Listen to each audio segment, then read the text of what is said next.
현재 시각 8시 22분여에 갑니다. 지금 보시고 계신 머니쇼는 SBS 비즈액과 유튜브에서 실시간 시청이 가능합니다. 그리고 다양한 주식 정보 원하시는 분들은요. 카카오톡 채널에서 머니랩 검색하셔서 친구 추가하시면 됩니다. 미증시 주요 기술주들 어제 사실 이제 잠들기 전에 오전에 보니까 많이 올랐던 종목들이 막 떨어지길래 약간 불안했는데 일어나서 보니까 다시 다 상승으로 전환이 됐더라고요. 뭔가 그만큼 대기 매수세가 많다라는 얘기도 있고 또 이럴 때 사실 내 종목이 어떤 종목이 있느냐에 따라서 체감 지수는 극명하게 엇갈리는데 요즘 화나시는 분들 의외로 많습니다. 그럴 때 이제 머니랩을 참고하시면 확실합니까? 네, 카카오톡 채널에서 머니랩 검색하셔서 친구 추가하시면 일단 종목 정보도 많고 여러 가지 네. 뉴스들까지 정리되어 있으니까요. 참고해 보시면 도움 되실 것 같아요. 그래요. 진짜 시장 이렇게 차트 보고 있으면 놀랍습니다. 무슨 네. 열병식 하는 것 같아요. 열병식. 예, 이게 시장 가격이란 게 좀 들쭉날쭉하기도 하고 네. 뭐 데일리 캔들 일봉의 키가 네.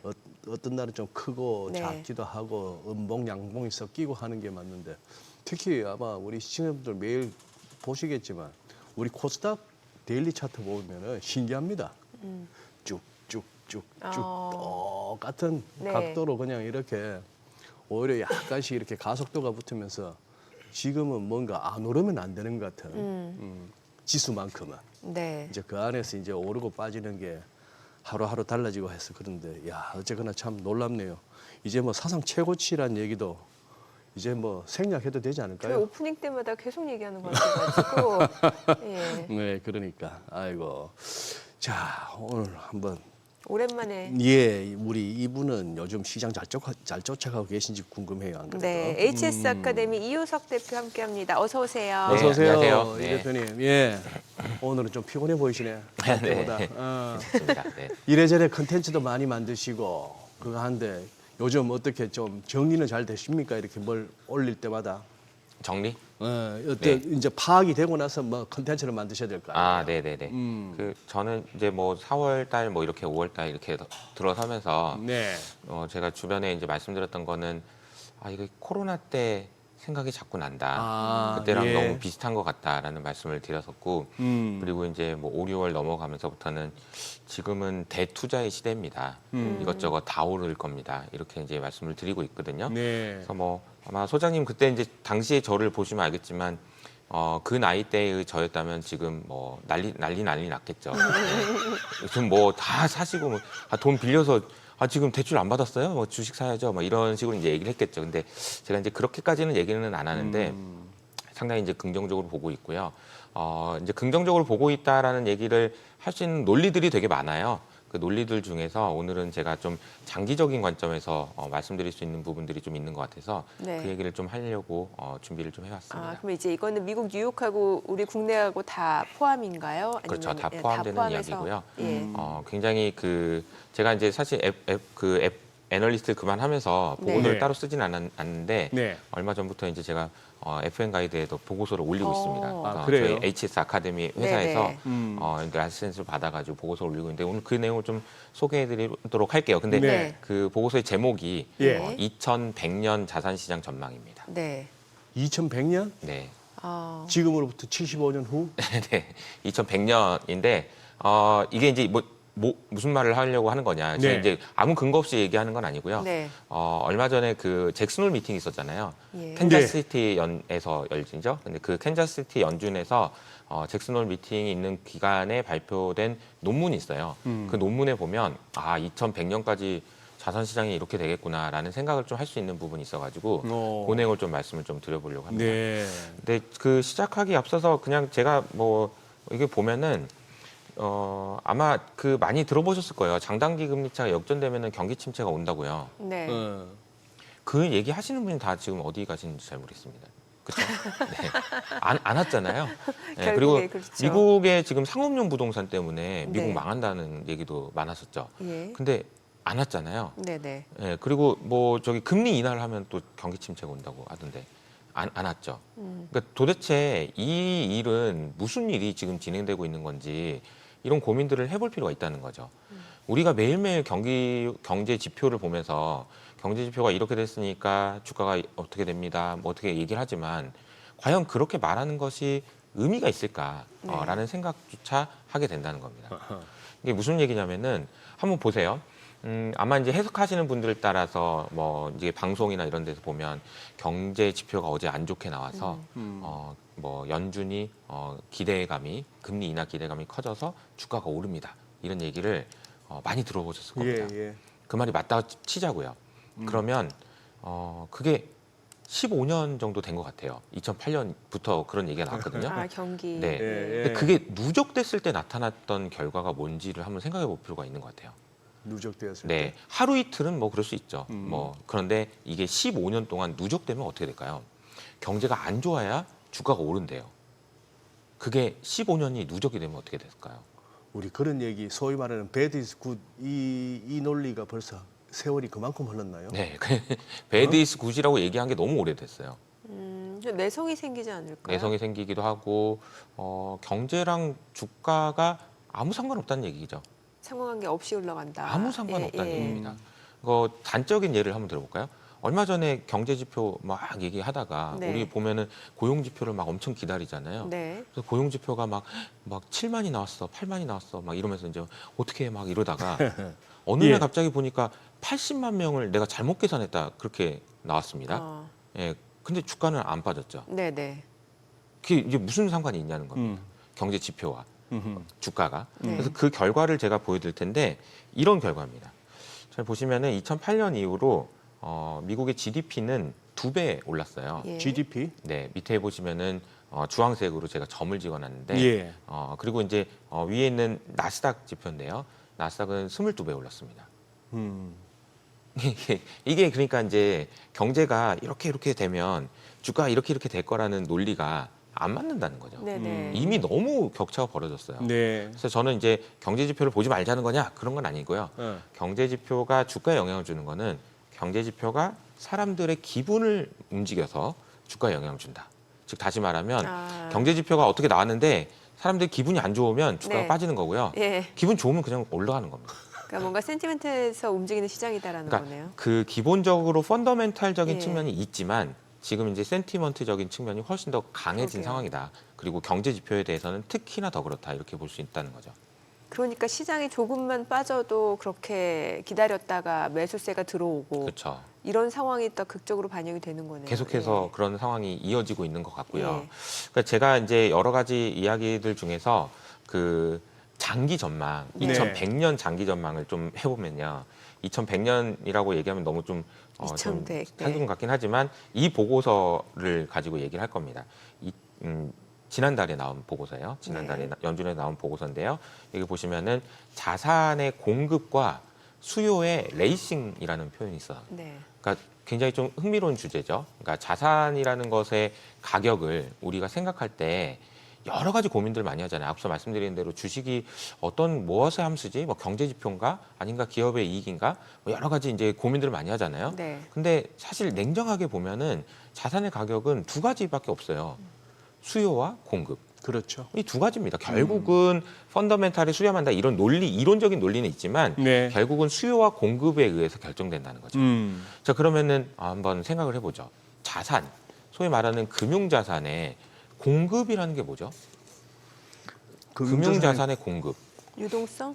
유동성? 아니 무슨 주식이나 채권이나 뭐 그런 것들 아니에요? 그러니까 원래 있었던 사람들이 계속 거래하는 주식이나 채권 말고 네. 새로운 주식이든 새로운 채권이 태어나면 그게 네네. 공급인 거죠. 네. 그렇죠. 자산의 예. 공급은 그거예요. 예. 그러니까 예를 들자면 주식의 공급은 IPO인 거예요. 새로운 종목이 IPO가 되면 주식의 공급이 늘어나는 겁니다. 네. 그리고 채권도 미국 국채를 발행하면 그때 공급이 늘어나는 거예요. 네. 예. 그래서 사실은 공급은요 지난 수십 년 동안 매우 제한적으로 증가했어요. 그럼 수요는 뭘까요? 자산에 대한 수요는 뭘까요? 그 뭐 주식이든 채권이든 뭐 코인이든 사겠다고 돈 들고 오는 사람들. 유동성. 그렇죠. 유동성, 예. 돈이라고 생각할 수도 있죠. 그래서 저도 이제 과거에 세상에 돈이 너무 많이 풀려가지고 그래가지고 주가가 올라가는 거고 비트코인이 올라가는 겁니다. 이렇게 얘기를 했었는데 네. 그 논리는 굉장히 중요한 얘기긴 하지만 이건 좀 세련되지 못한 뭔가 좀 돈 풀렸으니까 주식 사세요. 이게 좀 그렇잖아요. 그 얘기 한두 번 하는 것도 아니고 맨날 할 수도 없고. 근데 네. 그래서 저는 저도 뭐 자주 네. 그런 얘기 합니다만 할 때마다 좀 스스로가 없어 보여요. 그러니까요. 그렇게 그래서 저는 이제 말하면. 그 얘기는 이제 앞으로 안 하고 네. 이 얘기만 할 생각입니다. 어떤 얘기? 자산에 대한 수요가 구조적으로 증가하고 있기 때문입니다라는 거죠. 구조적으로. 구조적으로? 증가한다. 네. 자산에 대한 수요가 구조적으로 증가하고 있다. 이게 무슨 말인가? 생각을 해보면 우선 결론부터 말씀드릴게요. 네. 이 그림을 보시면은 왼쪽에 있는 그림에는 1950년대부터 자산에 대한 공급은 제한적으로 늘었는데 자산에 대한 수요가 폭발적으로 늘었다라고 볼 수 있습니다. 저 누가 취합한 데이터고 그림입니까? 이거 아까 지금? 제가 말씀드렸던 캔자스시티 연준의 캔자스시티에서 보고입니다. 이게 이제 어느 정도 규모냐? 그 수치를 좀 말씀드려보면 네. Y축이 뭐냐면요. GDP 대비예요. 네. GDP 대비 네. 퍼센테이지 미국 기준입니다. 자산은 거의 안 늘었고요. 수요는 4배 늘었습니다. 아, GDP 대비 4배까지 예. 폭증했다. 예. 이렇게 보시면 되겠습니다. 그러니까 이제 가격이 안 오르고 버틸 수가 없는 거죠. 수요가 이렇게 많은데 공급은 제한적이고. 그럼 수요가 뭔지 이제 제가 말씀드려볼게요. 네. 수요에서 제일 중요한 게 뭘까요? 미국이란 나라에서 금융 자산에 대한 수요를 결정하는 핵심적인 요인이 뭘까요? 핵심적인 요인 네. 뭐 통화 정책? 아니요. 아니면은 수요. 재정 정책? 네. 그런 게 아니고 심리? 인구 구조라는 거죠. 인구 구조. 네. 사겠다는 사람 많은 거. 네, 인구 구조입니다. 네. 인구 구조. 예. 다시 말씀드려보면 이렇게 설명드려볼게요. 저희가 이제 저희 딸이 이제 중학교 1학년인데 중학교 1학년이 자산에 대한 수요가 있을까요? 아니죠. 없죠. 예. 어린 아이들은 그리고 갓난 아기가 수요가 있나요? 없죠. 근데 이제 취업을 하고 나서 20대, 30대, 그리고 50대, 60대, 70대, 80대, 90대, 100대 이럴 때까지 네. 모든 사람들은 다 자산에 대한 수요가 있습니다. 즉 다시 말하면 인구 구조가 1950년대에는 베이비 부머라고 해서 네. 5살 꼬마 아이가 제일 많았을 때고요. 지금은 그 인구 구조가 완전히 바뀌었다는 거죠. 근데 그게 2100년까지 계속 바뀐다는 겁니다. 네. 이 그림을 보시면은 딱 나오죠. 자, 여기서 이제 이것도 그 보고서에 나온 내용이에요. 회색을 보면은 1950년대이고요. 그리고 녹색이 2100년입니다. 1950년대부터 2100년대까지 인구 구조가 쭉 어떻게 바뀔 건지를 보여주고 있는 그림이에요. 그러니까 피라미드형에서 이게 둔탁해진다는 거죠. 예, 그러니까 젊은 사람들의 비중이 없고 나이 든 사람들, 자산에 대한 수요가 늘어날 수 있는 사람들이 계속 늘어난다는 겁니다. 자산에 대한 수요는 이게 결정적이라는 거예요. 핵심이라는 거죠. 앞으로 계속 늘어날 거라는 겁니다. 돈이 풀려서가 아니라 자산을 사야 되는 사람들이 많아져서인 거예요. 우리나라는 앞으로 우리나라 마찬가지죠. 인구가 줄 텐데. 인구가 주는 게 문제가 아니라 인구 구조가 중요하다는 거죠. 인구 구조가. 네. 그러니까 지금 우리가 많은 분들이 생각하시는데 인구가 주는데 그게 아니고 인구 구조적인 측면에서 자산을 사야 되는 사람 앞으로 계속 늘어난다는 겁니다. 그러니까 뭔가 이제 은퇴 이후라든지 노후를 준비하기 위해서 자산 가격의 상승을 조금 그렇죠. 해야 그렇죠. 되는 그런 인구가 많아진다라는 거죠. 예. 그런 부분들이 가장 중요한 요인이고요. 예. 두 번째 요인은 양극화예요. 양극화가 어떻게 얼마나 심해졌는지 이런 내용들은 아마 많이들 이제 보셨을 텐데 이게 왜 자산에 대한 수요를 늘리지? 한번 생각을 해보면 저커버그가 얼마 전에 네. 1,300억을 뭐 연봉으로 줬다 이런 얘기 들어보셨죠? 맞아요. 예. 어떤 사람은 1,300억을 줬어요. 그럼 그 사람은 그 돈으로 뭐 할까요? 뭐 밥 사 먹을까요? 1,300억어치? 아니요, 자산을 투자하겠죠. 자산을 사겠죠. 예, 예. 근데 만약에 그 1,300억을 1,300명한테 나눠줬으면 어떻게 됐을까요? 그러면 밥을 사 먹어야죠. 써야 되죠. 유흥비로 그래서 탕진하는. 실제로 그 예. 돈 그렇게 1,300명에게 나눠지면 자산에 대한 수요는 늘어나지 않는다는 거예요. 근데 양극화가 심화됐을 때 심화되면 심화될수록 자산에 대한 수요는 폭증한다라는 겁니다. 예. 네. 이게 이제 앞으로도 계속될 거고 그래서 자산을 살 사람들이 많아진다라는 거고요. 그 결과 어떻게 되냐면 이런 결과가 나온다는 거죠. 아까 보여드렸던 내용들을 세부적으로 이제 분석한 내용인데 왼쪽에 있는 그림이 자산에 대한 수요고요. 네. 오른쪽에 있는 그림이 자산의 공급입니다. 네. 여러 가지 요인들이 합쳐져서 결과적으로는 자산에 대한 수요가 공급을 훨씬 초과한다. 그리고 이게 지금까지였다면 앞으로는 어떻게 되냐? 앞으로는 이렇게 된다는 거죠. 이 그림은 지금 2025년부터 2100년까지입니다. 그래서 제가 2100년에 대한 전망이라고 말씀드렸던 건데 2100년까지 자산에 대한 수요가 계속해서 증가하는데 가장 중요한 요인인 저 녹색이 인구 구조의 문제고요. 네. 그리고 빨간색이 불평등의 심화입니다.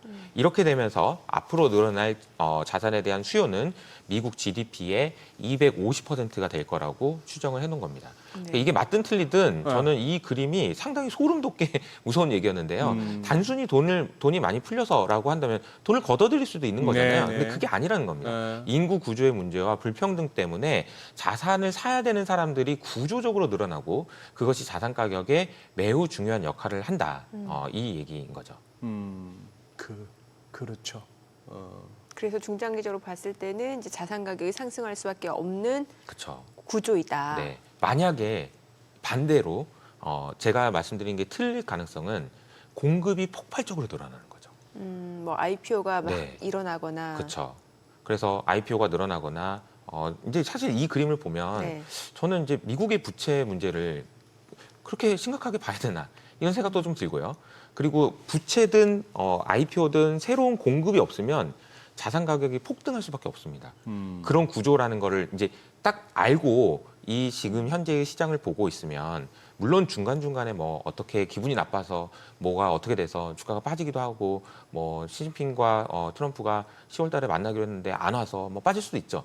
근데 구조적인 상승 논리는 여기서 좀 찾을 수 있다. 이렇게 정리할 수 있을 것 같아요. 그러니까 근데 참 저 논리를 갖다가 캔자스시티 연방은행의 그 이코노미스트들만 발견한 것도 아닐 테고 갑자기 월가의 대형 은행들이 이제 막 전망치를 막 높이거든요. 이제 어제는 결국 S&P 500 9천 얘기가 나왔더만요. 월가에서 에버코어인가 뭐 그런 데서 이제 나오게 했는데 그러면 결국 그 난다 긴다 하는 그 전략가들이 전망하는 사람들이 다 금년에 생각했던 그 이상으로 벌써 시장에 온 거예요. 오니까 또 허겁지겁 또 시장을 쫓아서 다 돌리고 있고 맨날 뭐 겨울이 왔네 어쩌네 하면서 한국 반도체 못 잡아먹어서 안달이 이제 모간 스탠리가 삼성전자 그거 주가 상향 조정하는 거 보세요. 얘들도 그럼 다 몰랐던 거지 어떻게 그렇죠. 보면. 몰랐죠. 지금 근데 저 논리는 이제 어떻게 보면 큰 구조에 있어서 자산 공급보다 자산 수요가 많다. 그 명제만으로 그냥 느낌이 와요. 아 그렇겠구나. 그래서 이게 어지간하면 자산 가격이라는 것이 그 무엇이든 간에 잘 안 빠지겠구나. 앞으로 오르기만 하겠구나. 경제 성장률 이상으로. 경제가 커지는 이상으로. 그리고 양극화도 공감 가고요. 어제 식당에서 딱 기억납니다. 바로 TV 뉴스에서 사상 최고치 경신 어쩌고 저쩌고 하면서 이제 주식 마감 시황을 얘기를 하는데 숟가락 집어 던지면서 에라 이놈의 세상 그러면서 자기는 지금 당장 힘든데 힘들어 죽겠는데. 그렇죠.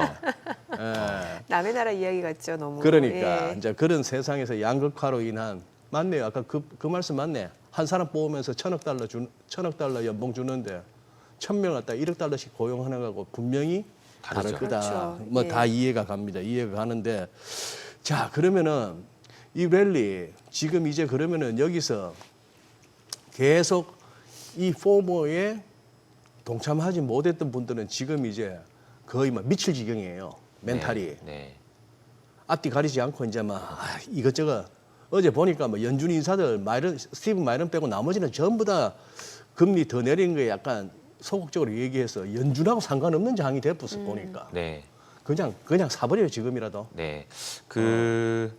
뭘 잘못 봤을까? 뭘 이 잘못 사람들이 봤을까? 그러니까 뭘 놓친 건가라고 생각하면 저는 AI를 과소평가했다라고 생각합니다. AI를 AI를 완전히 과소평가한 거죠. 그러니까 뭐 어제도 사실은 오픈 AI에 엔비디아가 1,000억 달러를 투자한다는 얘기가 나왔어요. 그리고 지난주에는 마이크로소프트가 또 어마어마한 규모의 데이터 센터를 짓는다는 얘기가 나옵니다. 근데 그 데이터 센터를 뭐 한다고 저렇게 짓는 거죠? 아니 예. 혹시 그 생각해 보신 적 있어요? 데이터 센터를 축구장 뭐 몇십 개, 글쎄. 몇백 개, 그러니까 예. 여의도의 예. 반 정도 규모의 데이터 센터 짓고 있어요. 예. 뭐 한다고 저렇게 짓고 있는 거죠? 예. 그리고 저거 계속 짓는 건가요? 뭐죠, 저게? 예. 저거 하나 지을 때마다 상업용 부동산 지금 요즘에 상업용 부동산 투자보다 데이터 센터 투자가 더 늘어났어요. 지금 미국에서는. 근데 그 정도의 규모의 지금 데이터 센터를 짓고 있는데 도대체 뭐 하고 있냐는 거죠. 그거를 모르고 아니 연준이 어떻게 금리를 내려 안 내려 이런 얘기만 하고 있으면 글쎄. 전혀 이해가 안 되는 거죠. 설명이 안 되는 거예요. 맞아요. 저는 데이터 센터는 이렇게 생각합니다. 그러니까 애니악 같다라고 생각해요. 애니야? 네. 1900년대 초반에 PC가 처음 나왔을 때 예. 애니악 아시죠? 그 엄청나게 큰 컴퓨터요. 그때 진짜 얼마나 컸는지 그게 이제 진공관으로 만든 컴퓨터였어요. 그래서 이게 반짝반짝 하면서 이제 계산을 하는 거죠. 엄청 네. 뜨거웠겠네. 네. 네. 그래서 우리가 이제 보통 보면은 소프트웨어 개발자들이 디버깅 한다라고 얘기하잖아요. 디버깅. 디버깅. 이제 프로그램 코드가 잘못된 거를 네네. 고치는 걸 디버깅 한다고 하거든요. 네네. 디버깅이 뭐지? 디버깅 왜 디버깅이라고 하지? 그때 나온 말입니다. 어. 애니악에 그 반짝반짝 할 때 불이 반짝반짝하면은 벌레가 물잖아요. 네네. 그래서 벌레를 죽이는 거예요. 그게 컴퓨터를 고치는 거였어요. 예. 그래서 디버깅이 지금도 디버깅이거든요. 네. 근데 그때 제가 왜 말씀드리냐면 그때 애니악을 만들고 있고 한데 옆에서 야 그런 걸 왜 만드냐라고 했으면 어떻게 됐을까요? 지금 PC가 나왔을까요? 지금 그 애니악보다 훨씬 더 몇천 배 더 좋은 성능이 우리 핸드폰 안에 있잖아요. 손 안에. 네. 그러니까. 이런 경제의 성장이거든요. 예. 아마 지금 보고 있는 여러분들이 생각하고 있는 데이터 센터 역시 마찬가지일 겁니다. 예. 미국이 저렇게 많은 데이터 센터를 짓고 있고 예. 우리나라는 지금 이제 막 지으려고 하는 거잖아요. 네. 언제까지 지을 거냐? 저는 계속 지은다고 봅니다. 계속. 음흠. 네. 근데 이거를 이해하지 못하고 왜 저렇게 엔비디아가 지금 150조를 오픈 AI에 투자하고 오픈 AI가 또 다시 엔비디아에 투자하고 계속해서 이게 지금 진행되고 예, 있는데 예. 왜 하냐는 거죠. 근데 이건 AI 때문에 하는 거고 이거는 그냥 컴퓨터를 사는 것처럼 지금 하고 있는 거예요. 빅테크들이. 그냥 하는 게 아니고요. 그리고 앞으로 계속될 가능성이 높다. 그러면 이런 상황을 통해서 무엇을 만들어낼 것인가 생각을 해보면 AI를 통한 생산성 혁신이죠. 네. 생산성 혁신. 네, 그게 이제 일어난다라고 보시는 게 맞다라고 생각을 합니다. 우리 시청자분들이 너무 조급해하시네요. 자 여기서 한마디 하고 가야 진행이 되겠네요.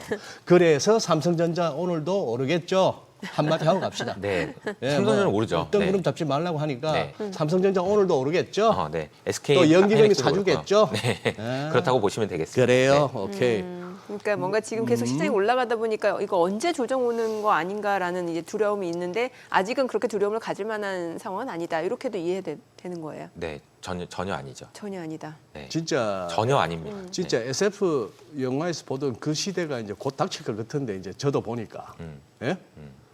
그 아이언맨처럼 이렇게 칙 하면 그냥 막 바로 펼쳐지고 말이죠. 그냥 이렇게 뭐 어디 아프면 병원 갈 것도 없이 그냥 뚜껑 열고 들어가서 누워 있으면 징 한번 선이 뭐 레이저 한번 지나가면 다 나와버리고 네, 뭐 저 부통이나 시주석처럼 무슨 뭘 갈아 끼우지 않고도 한 200세, 300세까지 사는 그래서 2100년도 자산시장 얘기하는 게 전혀 황당하지 않은 그런 세상을 곧 머지않아 올 것 같은데 네, 그러면 지금 데이터 센터 갖고는 택도 없죠. 네. 더 지어야겠죠. 더 지어야죠. 더 지어야 되고 그럼 우리나라도 삼성전자 하이닉스는 쉘이 돌려야죠 공장. 지금 반도체가 부족하다는 얘기가 나오는 잘 거죠. 못 알아들었어. 네. 그러면 뭐 10만 원도 못 갈 이유가 없지 삼성전자가. 그러니까 저는 이제 자산에 대한 가격을 전망하기보다는 네. 이런 상황을 보는 게 예. 중요하다라고 생각을 합니다. 그럼 AI 관련주들이 충분히 계속해서 시장을 주도할 거다. 이렇게 그쵸? 이해해도 네, 되는 뭐 거죠? 저는 계속 AI 얘기를 계속 했었는데 AI 관련된 주식 그리고 이제 AI가 돼야 되는데 부족한 게 뭐냐? 네. 이게 이제 계속 이어지고 있다라고 보시면 되고 핵심은 지금 이제 에너지가 지금 부족하잖아요. 예. 그래서 이제 어제는 이제 미국장에서 심지어 신재생 에너지 관련된 주식들까지 폭등하기 시작했습니다. 그게 이제 아마 신재생? 국내에서도 아마 영향을 줄 것 같은데 이제 지금은 안 오르던 것들까지 다 오르고 있는. 네. 그러니까 이제 트럼프가 신재생 하지 말라고 그랬잖아요. 풍력하지 말라고. 그래도 오릅니다. 왜냐하면 부족하니까요. 전력이 네. 부족하니까. 뭐 신재생만 올라야겠습니까? 원전도 지어야죠. 원전은 이미 많이 올랐잖아요. 그렇죠. 원전은 이미 많이 올랐고 네. 계속 좋은 상황이 이어지고 있고요. 네. 그래서 이제 제가 앞서 자세히 뭐 이렇게 계속 너무 뜬구름 잡는 얘기처럼 네. 드렸지만 그 얘기를 드리는 이유는 뭐냐면 그런 환경에서 지금 AI까지 붙었으니 지금 이런 우리가 보고 있는 현상이 나타나는 거다. 이렇게 이해를 하시는 게 맞다는 거죠. 현 장세에서 현 글로벌 금융시장 흐름과 자산시장에서의 가격 흐름에서 버블의 조짐은 없다. 버블이 오겠죠. 지금은 없지만. 아직은 아니다. 네. 지금은 아니지만 버블이 올 가능성이 높다. 이렇게 저는 생각을 하고 있습니다. 지금 투자 관점에서는 지금이라도 달리는 말에 올라타는 게 좋을 수 있겠네요. 그러니까 이제 이미 많이 오른 주식을 예. 지금 샀을 때 예. 생길 수 있는 여러 가지 문제점이 있잖아요. 네. 그래서 가급적이면 저는 이제 지금이라도 하시고 있는 분들이라면 네네. 그냥 ETF나 지수 투자를 하시는 게 맞다라고 생각을 합니다. 그래서 네. 나스닥이나 코스피 같은 주식을 사시는 게 맞고요. 네. 그리고 국내에서도 지금 좋은 종목들 뭐 AI, 뭐 하이닉스 반도체 뭐 다 좋아요. 그런데 나는 이거 못 샀는데 어떻게 지금 근데 뭐 너무 많이 올라서 무서워. 그래서 사가지고 잘 된 경우가 별로 없으시잖아요. 예, 그래서 그렇게 사기보다는 지금은 오히려 반대로 안 샀는데 연말에 좋을 수 있는 거 이런 거 생각하신다면은 저는 이제 배당주도 되게 좋은 배당주? 상황이라고 생각해요. 국내에서는. 왜냐하면은 배당 소득 분리과세 이야기가 연말까지 계속 나올 거란 말이에요. 네. 이제 그게 통과됐을 때 배당주에 대한 매력이 훨씬 더 높아지는 부분이 있거든요. 근데 그런 부분이라든지 우선주라든지 이렇게 지금 얘기 많이 안 나오는 거를 사시는 예. 게 맞지. 지금 이미 막 올라가고 있는 주식 들고 있는 사람들은 기분 좋죠. 근데 안 들고 있는 분들은 오히려 그런 쪽으로도 노려보시거나 아니면 지수에 대한 투자. 왜냐하면 결국은 돈을 버는 게 목표잖아요. 네네. 샀다가 나중에 좋은 가격에 팔고 나오는 게 목표잖아요. 근데 그렇게 생각을 한다면은 그런 접근도 가능하지 않을까 이렇게 생각합니다. 요새 보면은 코스닥은 거래량 막대기가 이렇게 실한데 코스피는 보면 영 이게 지수는 지금 거래 없이 그냥 쭉쭉쭉 가는 거니까 진짜 들고 계신 분들은 해피하고 그렇죠. 이거 조금 좀 싸지면 들어가 볼까 하던 분들은 계속 이제 발만 동동 구르는 이제 그렇죠. 그 장이 와버렸어요. 이거 하다가 또 아마 중간에 끊길 것 같은데 아니야 나 이 말이 참 인상 깊었어요. 우리 이 대표 방송에서 왜 개인 방송이었던 것 같은데 중국이 되어가는 미국, 미국이 되어가는 중국 딱 듣는 순간에 아 싶었는데 네. 요거 한번 우리 시청자분께 어떤 말씀을 하고 싶었던 건지 미국이 이상하다는 거죠. 요새 좀 이상해요. 예, 그러니까 우리가 알고 있는 미국이 아닌 것 같다라는 거고. 그리고 이상하다기보다도 좀 우리 좀 뭐랄까 우리가 그동안 보아왔던 거하고 좀 많이 다르죠. 그렇죠. 다르죠. 왜 그런가 이런 게 되게 중요한 것 같고 중국처럼 돼간다라는 게 좀 가격한 표현이긴 하지만 대표적인 케이스가 이런 거죠. 미국에서 원래 자유무역을 주장했던 미국이 자유무역을 하지 말자는 식 주장한 아닙니까? 게 아니라 네. 어떻게 보면 WTO 체제가 미국이 주도해서 지난 수십 년 동안 세계 그렇죠. 질서를 그렇게 이끌고 왔잖아요. 맞아요. 지금은 오히려 중국이 WTO를 대변하고 있죠. 그러니까 우리 자유무역 좀 하자. 그러니까. 왜 나를 이렇게 괴롭히냐라고 얘기하고 있는 것이 이제 지금 현재 상황이 무역과 관련돼서 가장 과거와 너무나도 달라졌다고 볼 수 있는 것 같고요. 또 하나는 원래 우리가 이제 민영화한다라는 표현을 많이 하잖아요. 예. 기업을 민영화한다. 예. 이제 그게 이제 우리나라 한참 그런 얘기가 나왔고 국유화한다는 말은 잘 안 들어봤죠. 예. 근데 최근에 이제 미국에서 나타나고 있는 현상 중에 하나는 인텔을 미국 정부가 삽니다. 그렇죠. 그리고 MP 머티리얼들 미국 정부가 사요. 이거는 국유화죠. 국유화 쪽으로 가는 거죠. 미국유화는 아니지만. 그런 셈이죠. 근데 이게 지금 산다기보다도 보조금 좀 주고 나서 그만큼 지분 내놔라 이런 거 아니에요. 그렇죠. 그러니까 결국은 지분 투자를 네, 한 셈이 네, 되는 네, 건데 네. 결국 이게 이제 과거에 없었던 일인 거고 예. 민영화가 아니고 국유화 쪽으로 간다? 이게 좀 뭐지? 그러니까 지금 정부의 주도하에 무엇인가를 한다? 과거에는 없었던 일들이 지금 진행되고 있는 상황이라고 보시면 될 것 같아요. 그래서 그게 저도 좀 어색하긴 한데 결국 그 중요한 핵심 이유는 AI겠습니다. 또. AI 해야 되는데 부족하니까 하는 거예요. 중국이랑 싸워서 이겨야 되는데 AI로. 근데 안 되니까 빨리빨리 인텔로 빨리빨리 이런 얘기라고 보시면 되겠고요. 그것도 결국은 이제 메이드 인 USA를 하고 싶은 건데 예. 그 얘기는 쉽진 않은 상황이기 때문에 예. 이렇게 과거와는 다른 행보를 보일 정도로 이상하다는 느낌을 줄 정도로 그런 행동들을 지금 하고 있는 건 아닌가 이런 생각이 좀 듭니다. 네. 자, 지금 시각 8시 51분 향해 갑니다. 오늘 양시장 호가 상황 체크해 보겠습니다. 먼저 코스피부터 좀 볼게요. 오늘 0.6% 상승 출발 예상됩니다. 지금 3,492로 집계가 되고 있고요. 코스닥 강보합권 예상됩니다. 875죠. 시가총액 상위 종목 예상가 보겠습니다. 삼성전자 오늘 2.9% 상승 예상됩니다. 지금 호가 분위기 굉장히 좋네요. 86,000원. SK하이닉스는 0.4% 하락 예상되고요. LG 에너지솔루션 보합권 예상됩니다. 삼성바이오로직스도 보합 보합 출발 예상되고 있는 가운데 삼성전자 우선주가 1.2% 상승 예상됩니다. 그리고 하나 에어로스페이스가 소폭 내림세가 예상되네요. 지금 호가는 102만 1,000원. KB금융, 현대차 상승 출발 예상되고요. HD현대중공업은 호가는 49만 5,000원, 기아 예상 체결가 10만 2,000원으로 나타나고 있습니다. 코스닥 시가총액 상위 종목 예상가 보겠습니다. 알테오젠 오늘 1% 하락 예상됩니다. 지금 호가는 50만 원, 그리고 에코프로비엠, 에코프로 보합 예상되고요. 펩트론 지금 예상 체결가 30만 2,500원, 삼천당제약은 5% 상승 예상됩니다. 호가는 27만 원. 레인보 로보틱스가 0.9% 상승 예상됩니다. 지금 호가는 보니까 31만 7,500원, 그리고 파마리서치 2% 약세가 예상되고요. ABL바이오, 리가켄바이오, 그리고 HLB는 보합권 예상되고 있습니다. 이제 개장까지 한 7분가량 남았는데요. 오늘 일단 반도체 섹터들 어떤 움직임 보여주는지 좀 기대가 되는 시장 분위기인 것 같습니다. 가는 거 아니에요, 그냥? 지금은? 네, 그렇죠. 이제 의심 안 하려고. 네? 의심 안 하려고요. 아, 뭐 이까지 왔는데 3,500원 못 찍고 돌아서려고. 가겠죠. 가겠죠. 소장님은 좀 의심해 주시는 게 좋은데. 아, 그러죠. 제 역할은 계속 해야죠. 아, 너무 빠른 것 같아요, 그죠? 예, 그렇게 해주시는 거 좋아요. 너무 빠른 예. 것 같고 좀 버글기가 보여요. 예, 다들 예. 포모 증세가 좀 심해지는 것 같아요. 네네네. 예. 그래야 더 가더라고요. 그러니까. 아유, 그래도 연준 이야기 좀 해볼까요? 네, 그러니까요. 그럼요. 예. 예. 미란이 어제 또 네, 얘기를 한 네, 것도 네. 있고. 우리 마이런으로 통일하기로. 스티븐 마이런. 스티븐 마이런. 예. 그 이분은 뭐잘 아시는 것처럼 그 트럼프의 낙하산이죠. 낙하산으로 갑자기 예. 연준 회의에 참석을 합니다. 그래서 이분이 회의장에서 했을 행동을 저는 생각을 해보면은 제가 이제 그 방송 용어인지 모르겠지만 깽판을 쳤을 것 같다라고 제가 표현을 하거든요. 예. 그러니까 점도표를 보셨는지 모르겠는데, 점도표 봤죠? 야 점도 기가 막히죠.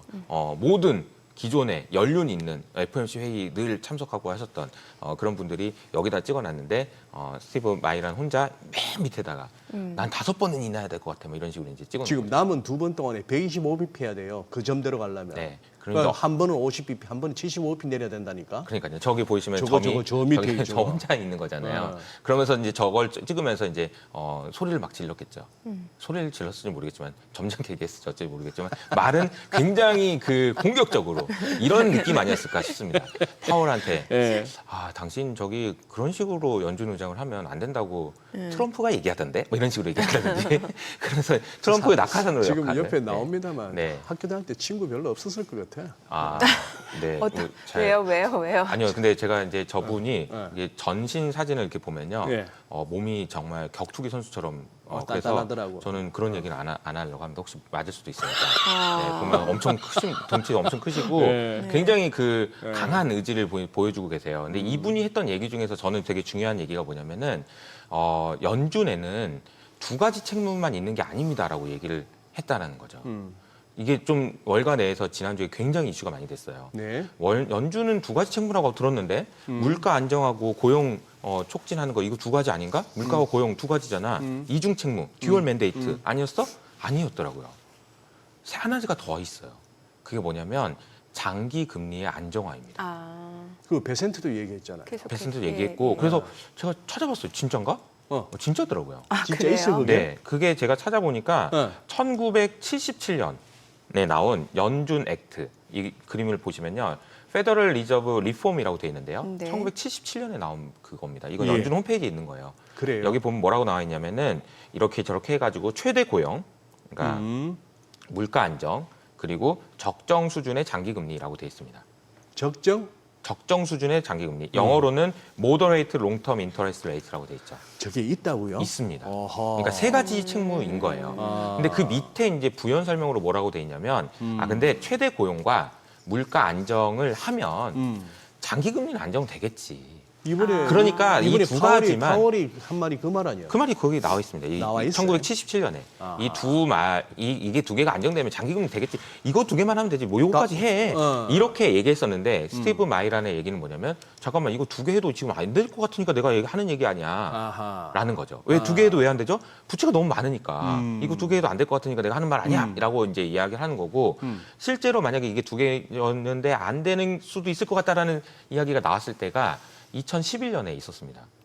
2011년 9월 달에 있었죠. 그때 또 이제 그 버냉키 당시 연준 의장이 예. 이 말을 했습니다. 그래요? 장기 국채 금리를 안정화시키는 것도 우리의 역할이기 때문에 해야 되는데 그래서 그때 신용 등급이 처음으로 강등되고 장기 금리가 2011년 올라갈 것 그때, 같은 그때. 내용이 나오니까 그때 이제 트럼프가 했던 얘기가 뭐냐면은 트럼프? 그러니까 죄송합니다. 버냉키가 했던 버냉키. 얘기는 오퍼레이션 트위스트라도 좀 할까?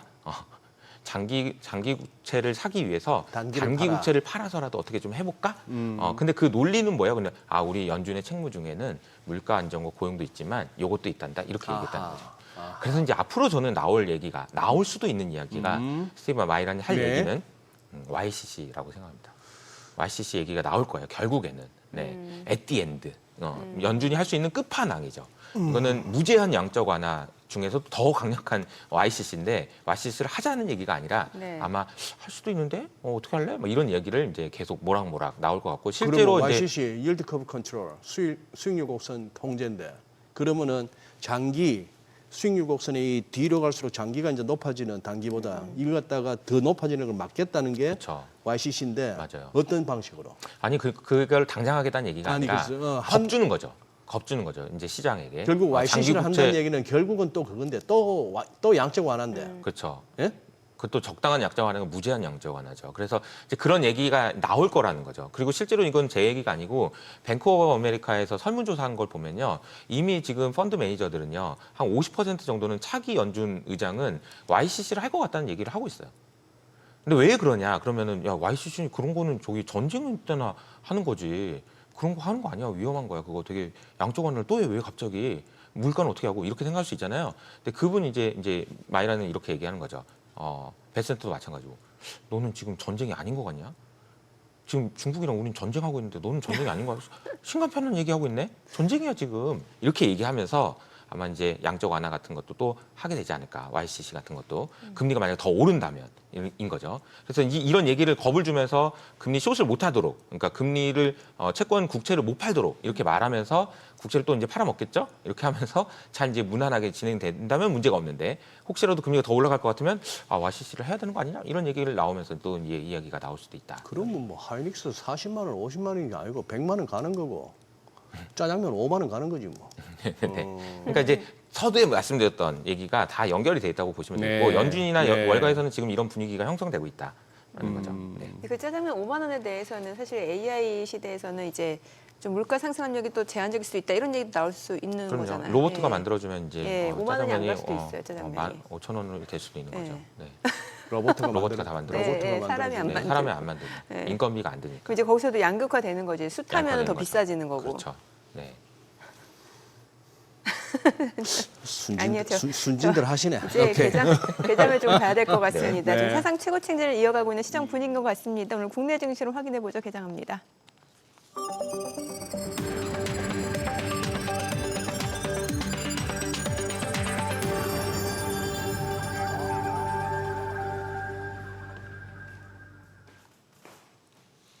네, 9월 23일 화요일 국내 증시 개장했습니다. 뉴욕 증시 계속해서 사상 최고 층진을 이어가고 있고요. 간밤 기술주들, 빅테크 관련주들 강세가 눈에 띄었습니다. 뿐만 아니라 이제 비만 치료와 관련된 기업들 주가도 많이 올랐죠.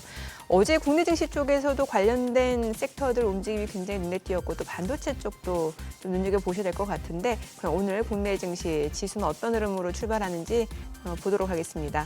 코스피가 지금 0.6% 올라갑니다. 3,489. 코스닥도 0.3% 상승하네요. 877이죠. 시가총액 상위 종목 시초가 보겠습니다. 삼성전자가 2% 이상 올라갑니다. 85,600원. 그리고 SK하이닉스가 1.8% 상승합니다.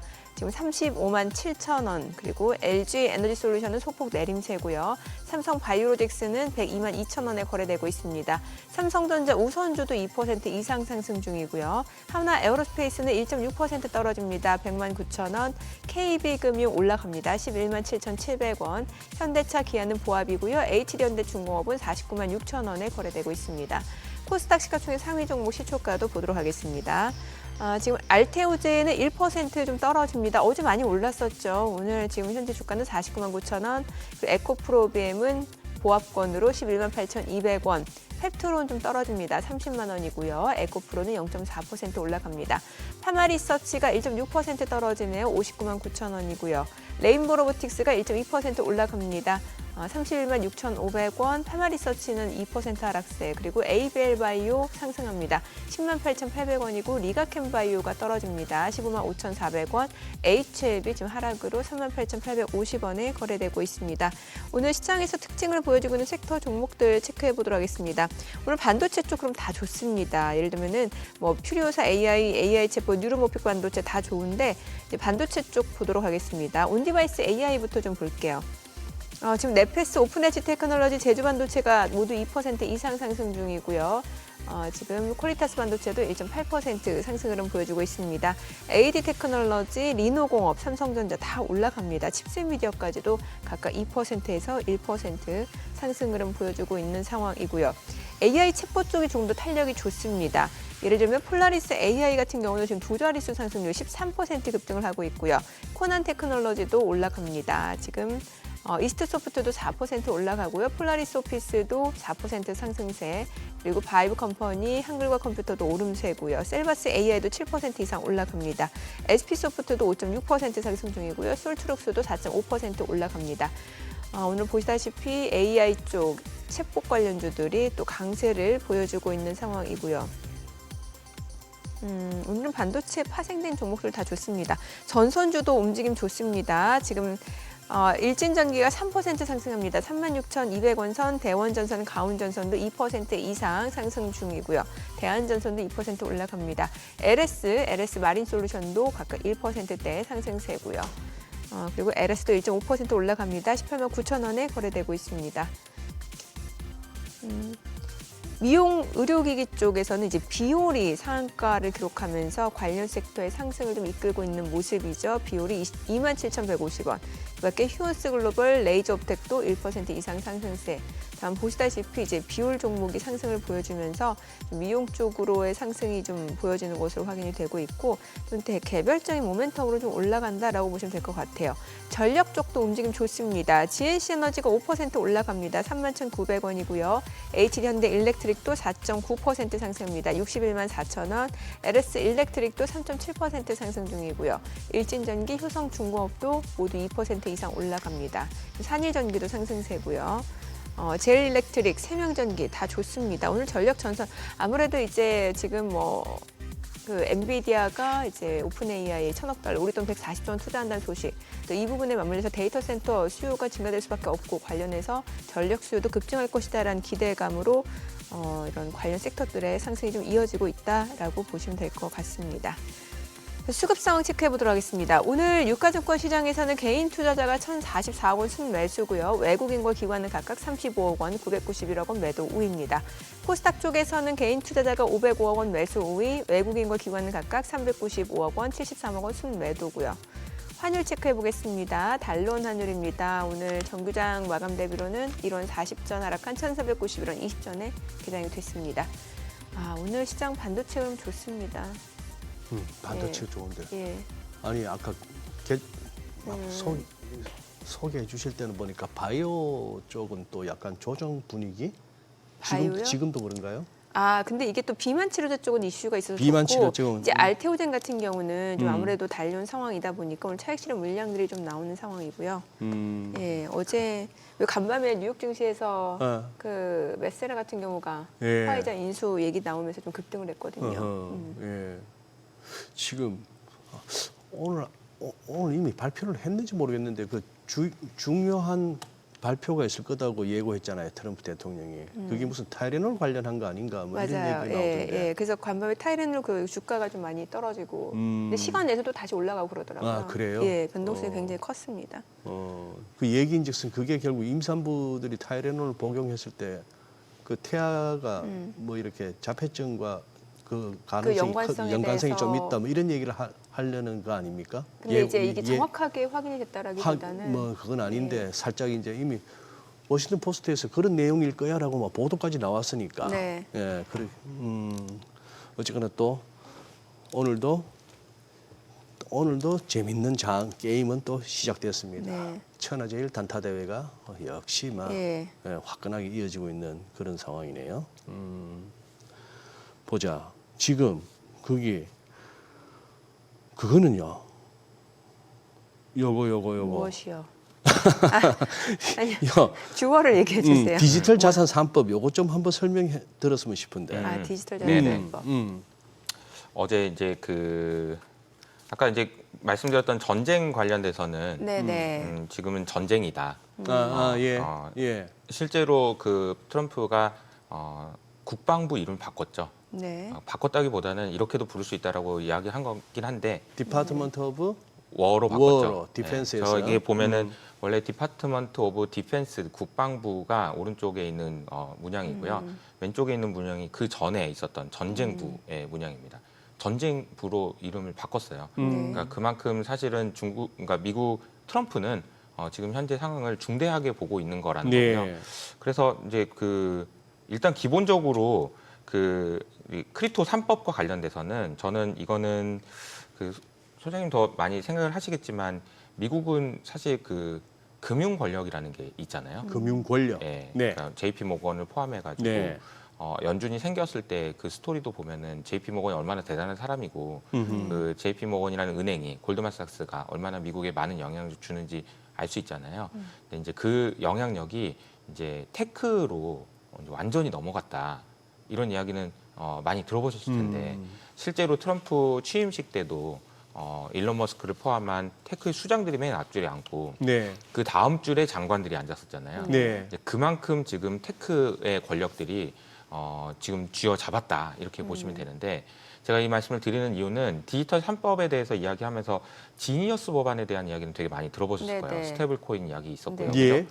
근데 디지털 자산 명확화법이라고 하는 클라리티 법안과 그리고 CBDC 금지법이라고 하는 안티 CBDC 네. 법 이거는 얘기를 많이 안 해요. 예. 근데 저는 이제 이 두 가지 법이 의미하는 것은 이게 다 미 의회 통과했습니까? 지금 이제 진행 중이고요. 진행 중이에요? 디지털 3법입니다. 아직 예, 통과는 예. 안 됐어요. 근데 최종 통과는 안 됐어요. 근데 지니어스는 네, 통과했고. 지니어스는 통과됐고, 네. 근데 이제 보면은 저게 이제 무슨 내용이냐면은 디지털 자산을 명확화한다라는 거는 SEC라고 하는 금융 권력과 정권거래위원회. 네, CFTC라고 하는 상품거래위원회. 이게 약간 예. 이제 테크 쪽에 가깝죠. 예. 금융 쪽에 가깝고 이쪽 손을 들어준 겁니다. SEC 너는 크립토 관련돼서 너는 아무것도 하지 마. 요 법이 저 법이에요. 아, 그래요? 네, 나머지는 여기 CFTC 다 넘기고 넌 빠져. 너는 저기 뭐라고 하지 마. 증권이 어쩌고저쩌고 하지 마. 증권을성을 이게 평가하는 기준을 우리가 탈중앙화라고 얘기하는데 탈중앙화 그거 애매하니까 그거 말고 그냥 우리가 봤을 때 성숙한 블록체인이면은 그냥 증권 아닌 걸로 할 테니까 너는 빠져. 이게 이제 클라리티 법안입니다. 그런 내용이다. 네. 그리고 더 충격적인 건 안티 CBDC 법인데 네. CBDC 하지 마 법입니다. 누구한테? 연준한테. 금융 권력의 핵심인 연준에게 CBDC 너 하지도 말고 연구도 하지 마. 꿈도 꾸지 마. 스테이블 코인 할 거니까. 스테이블 코인 테크 권력인 거죠. 스테이블 코인은 테크 회사들이 하는 거예요. 그리고 여기는 금융 권력이고요. CBDC는 하지 말라는 거죠. 그래서 저는 이제 이 법안이 통과됐다라는 얘기는 결국은 미국 내에서의 권력 구도 측면에서 보면 상당히 중요한 의미가 있는 법안이었다. 지금 아직 이제 최종 통과는 아니기 때문에 어떻게 될지 모르겠지만 지금 미국의 권력이 지금 금융 권력이나 혹은 다른 어떤 권력에서 테크 권력으로 상당히 많이 이동하고 있고 그런 부분들이 실제로 트럼프의 영향력으로 주죠. 트럼프가 로즈 가든이라고 해가지고 저기 집 리모델링 한 다음에 네. 제일 먼저 초대한 사람이 전부 테크 수장을 전부 불렀잖아요. 거기서 무슨 얘기를 했을까요? 자, 이제부터 더 AI 데이터 센터 더 짓고 그래서 꼭 중국을 이깁시다. 우리 화이팅! 뭐 이런 얘기 하지 않았을까요? 내가 해줄 수 있는 거 다 해줄게. 규제 전부 다 풀어줄게. 이런 얘기 하지 않았을까요? 근데 그런 이야기라고 보면은 저는 이제 그 디지털 3법이 갖는 의미는 저거 보고 나오네요. 네, 다 의미가 있다라고 생각을 합니다. 저분들이 다 지금 스테이블 코인도 발행하고 크립토도 하고 이렇게 해서 돈 벌 사람들이거든요. 네, 그런 상황이라는 거죠. 아주 색안경을 끼고 볼 것 같으면 그 클래리티법, 명확화법, SEC 너희는 빠져. 예? 그리고 CBDC도 하지 마. 연준 너 찌그러져 있어. 그냥 우리가 이게 뭐지 하는 이 전 세계 이 아둔한 대중들을 상대로 우리 한바탕 해먹으려고 하니까 너희들 다 꺼져 있어. 네. 이거 아닐까 혹시? 뭐 그럴 수도 있고요. 어쨌든 저들이 이야기하는 법안이나 네. 이런 것들이 개인의 영달을 위하겠죠, 당연히. 트럼프는 이미 좀 크립토 관련된 비즈니스도 많이 하고 있으니까요. 네. 근데 이 겉으로 얘기하는 거는 이게 다 미국을 위한 거다라고 얘기를 하겠죠. 이렇게 해서라도 중국하고의 격차를 벌려야 되기 때문에 그렇지 않으면 AI에서 중국한테 뒤지면 우리는 그냥 끝나는 거야, 패권. 그런 이야기를 하는 거라고 보시면 되겠습니다. 그게 이제 뭐 정치적인 해석은 이제 각자 알아서 판단하시면 될 것 같고요. 네. 저 지금 자료 화면에 나와 있는 저 앉아 있는 저 쟁쟁한 사람들이 뭐 제가 심보가 못 돼서 그렇지만 이런 얘기가 나오지만 절대 세상을 위해서 일하는 사람들은 아닙니다. 그럼요. 예. 네, 미국을 위해서 일하는 척을 하는 건지 어쩔지 그건 해석은 이제 각자 명분이야, 알아서 하고요. 명분이야. 미국을 위해 쓰고 그쵸. 명분이야. 미국 국민들을 위해 쓰고 인류를 위해 쓰죠. 명분은. 네, 그래요. 그럼 결국에는 지금 테크에 유리한 환경들이 조성되고 그렇죠. 결국에는 또 AI 얘기, 네. 테크 기업들이 갈 수밖에 주가가 상승할 수밖에 없는 이제 배경들이네요. 그게 말씀하신 대로 여러 가지 우려들이 있기 때문에 예. 나중에 이제 어떤 후폭풍이 있을지 예. 이러다가 어떤 그 문제가 생길지 그거는 알 수 없지만 지금 현재의 상황은 그렇다는 거죠. 예, 지금 어떻게 저렇게 막 투자를 저렇게 많이 하고 천문학적인 돈이 왔다 갔다 하고 M&A가 되고 막 이런 게 일어날 수 있을까? 네. 그게 다 뒤에 배경이 있다는 겁니다. 그럼 그 배경에는 중국의 추격이 또 있어요. 예. 네. 중국의 추격이 무서워요. 화웨이의 추격을 보면 지난주 금요일 날 나온 얘기 보면 화웨이가 엔비디아를 장기적으로 내가 이렇게 한번 꺾어보겠어라는 그 발표를 했단 말이에요. 맞아요. 그게 될지 안 될지는 모르죠. 근데 반도체가 없으면 이가 없으면 이 몸으로라고 하겠다라고 해가지고 데이터 센터를 질 때 지금 여의도 뭐 하나 정도 사이를 미국이 한다 그러면 우리는 그거 한 6개로 하자. 반도체가 크니까 어쩔 수 없지 뭐. 이러면서 그렇게 더 많이 연결해가지고 어떻게 해서는 우리도 하자. 이런 이제 분위기라고 보시면 됩니다. 우리가 이제 공장은 더 잘 지니까 빨리 만들어서 우리도 하자. 그런 얘기가 나오고 있으니까 지금 미국 입장에서도 급한 거죠. 네. 달러는 강세 요인과 약세 요인이 이렇게 막 부딪히고 있어요. 저는 수급적으로 봤을 때는 달러는 강일 수밖에 없다고 보는 게 전부 미국 자산 사겠다고 다들 난리고 지금 당장 트럼프 행정부에서 갖고 와를 하는 돈이 얼마예요? 그럼요. 5,500억, 6,000억, 3,500억 달러인데 일본, 이시, 그쵸. 한국만 해도 그런 상황인데 문제는 조금 이제 열어놓고 환했지를 안 하고 그냥 환은 열어놓고 미국으로 들어갔던 주식도 사고 채권도 사고 하던 그런 기관 투자자나 개인 할 것 없이 이제는 뭔가 조금 사기는 사되 미국 주식은 사되 채권은 사되 달러 매도 해지는 좀 해놓고 싶다. 근데 요것만 해도 상당한 규모란 얘기예요. 네네. 매도 해지 부분만 전체 자산의 뭐 한 몇 퍼센트 포인트만 이렇게 증가해도 네네. 그러다 보니까 이제 조금 이렇게 못 움직이잖아요 달러가. 네네. 조금 이렇게 뷰를 갖고 있으신지 달러는 향후. 달러는 장기적으로는 매우 강세가 될 거라고 생각을 하고요. 원화 대비해서 여기서 말하는 장기적으로 한 3년에서 5년 사이에는 결국에는 많이 올라갈 거라고 생각을 하는데 원화 대비 다른 통화들에 대해서는 그냥 모든 통화 대비 달러가 모든 통화 강세가 대비? 될 거라고 생각을 합니다. 아까 이제 이거는 스테이블 코인도 이야기를 할 수 있을 것 같고 장기적으로 미국이 그린 그림대로 간다면은 미국 달러는 굉장히 강세가 될 수밖에 없다고 생각하는데요. 근데 그 강세가 되는 것이 지금 현재 미국에게 유리하지 않죠. 왜냐하면 지금은 미국만 너무 지금 경제가 좋은 상황이기 때문에 다른 나라도 좀 먹고 살아야 돼요. 그러니까 먹고 살려면은 달러 약세가 좋습니다. 우리가 달러 약세를 용인하거나 혹은 의도하고 있는 상황인 거고 장기적으로는 달러 강세가 될 수밖에 없다 이렇게 생각을 하고 있습니다. 그렇게 보신다. 그렇기 때문에 해외 투자를 하실 때는 네. 해지 같은 거 할 필요 없다고 저는 생각해요. 아. 뭘 해지를 합니까? 이 저기 뭘 대표께서는? 맞춘다고?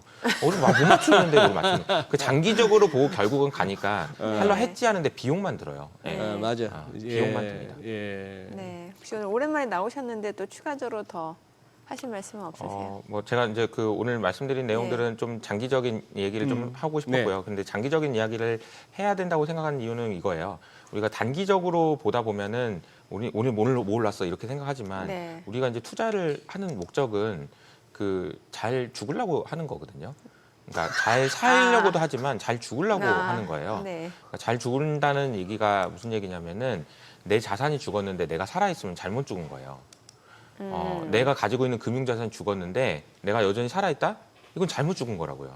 잘 죽는 거는 내 금융자산이 죽기 전에 내가 먼저 죽는 게 잘 죽는 거예요. 그렇게 생각해 보면 내가 어떤 자산을 들고 내 노후를 대비하기 위해서 가지고 있어야 되는지를 생각해 보셔야 됩니다. 근데 그 자산이 어떤 자산이어야 되는지 그런 고민을 하시려면 장기적인 고민을 하셔야 돼요. 단기적으로 돈 먹고 하는 게 아니고 그 자산이 결국 여러분들에게 도움이 되기 위해서는 내가 60세, 70세, 80세 내가 나이 들어서까지 나보다 더 늦게 죽을 자산을 위해서 그걸 자산을 쌓아놓는다는 표현을 쓰는 거잖아요. 그 자산을 쌓아내겠다라는 그런 수요가 폭증하고 있기 때문에 장기적으로 자산 가격이 상승한다는 이야기인 거고요. 근데 그런 관점에서 좀 보셨으면 한다. 그래서 그런 말씀을 좀 드리고 싶었습니다. 네. 네, 알겠습니다. 그래요? 네. 오늘 내용 잘 들었습니다. 고맙습니다. 감사합니다. 맞습니다. 네, 오늘 들으신 내용과 관련해서 더 다양한 정보 원하시는 분들은 카카오톡 채널에서 머니를 검색하셔서 친구 추가하시기 바랍니다.